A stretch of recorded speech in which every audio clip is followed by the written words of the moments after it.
Hello everyone, it's Shane Kanto, your Wasteland reviewer, and I'm here to review the 6888, and this is a new period historical drama on Netflix from director Tyler Perry. And he's taking his skills as a director away from comedy and thrillers and focusing on this special mission that was done by a whole entire group of black WAC soldiers during World War II who had to sift through hangars full of mail bags and try to make sure that this mail got to the soldiers where they're at to help improve morale, to push the war front forward. And this was a true story. And what this film does is anchors you in the story of Lena, played by Ebony Obsidian, who has this love affair with this young white man who goes off to war and unfortunately passes away. And she had never heard from him again after he went off to the war.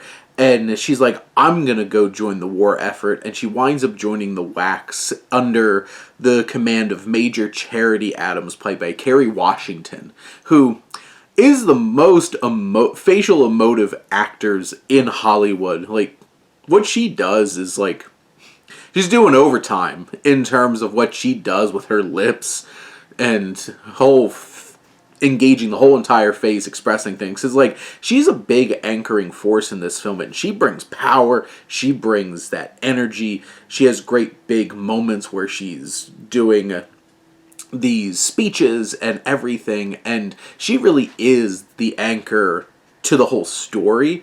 And then you have Obsidian's Lena, who is really the emotional anchor to this story. I think that this film is competently directed, it's competently put together. I think the period elements work, the costuming, the production design, those kinds of things. That's hitting all those beats. I do think that this film struggles to go above and beyond just feeling like yet another World War II era historical drama. It feels like it's hitting too broad in terms of like big ideas like racism and sexism in the military. And so many of these characters are so horribly one-dimensional and uninteresting, and you're just like, it's basically like, it's a very black and white kind of portrayal of things, which life is more complicated than that, and it's understandable. Like, hey, they're extremely racist people, but like, all these characters feel like caricatures, and it's overly simplified. But this film really flies and is kept up based off of this fascinating true story that's really impactful and inspiring. And this incredible cast of Washington, Obsidian, Milana Jackson, Kylie Jefferson, Shanice Shante, they're all really bringing it and delivering important and significant and powerful performances, trying to elevate some, pretty straightforward and simple material written by Perry based off of this article, Fighting a Two-Front War by Kevin Heimel. And I just wish that this film dug a little deeper, showed a little bit more nuanced, did something interesting. It's very safe, and it's very straightforward, and at 2 hours and 7 minutes, it moves, but like, there's moments where it's just like, it feels like a decent chunk of this film is very pedestrian from a storytelling standpoint and from a plot standpoint, that you're just like, okay, we get it, move along.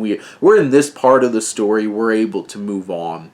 And I feel like it doesn't quite do enough to really elevate such an important group of people and such a significant and inspiring story. But it has a good message about love and connection and what motivates us. Those are the things that makes this a worthwhile watch. It's there on Netflix, so it's not a big ask. And it's still, I think, a story that people need to hear about and really put a spotlight on. And this contribution that seemed like it was below anybody else, so that's why they got stuck with it. But they made it into something so important and substantial. Less substantial is like, you have these cameos basically of Sam Waterston as FDR and Susan Sarandon as Eleanor Roosevelt, Oprah Winfrey as Mary McLeod Bethune, and it's just like you have like that scene where it's like, wow, Tyler Perry really leveraged some getting some big names in here for a bit. And then it really sets the stage, and then, it's a enjoyable film, and it has some good emotional beats too. Like, especially when they start incorporating the letters and just the emotion of it. I do think that the music is way overdone and comes off really manipulative and cheesy and took me out of some big moments in the film. But overall, it's well-meaning, well-acted, and an inspiring story that's worth telling and worth a watch. But those are my thoughts on 688. Let me know what you think, and let's talk some movies. But thank you as always for tuning in and supporting your Wasteland reviewer.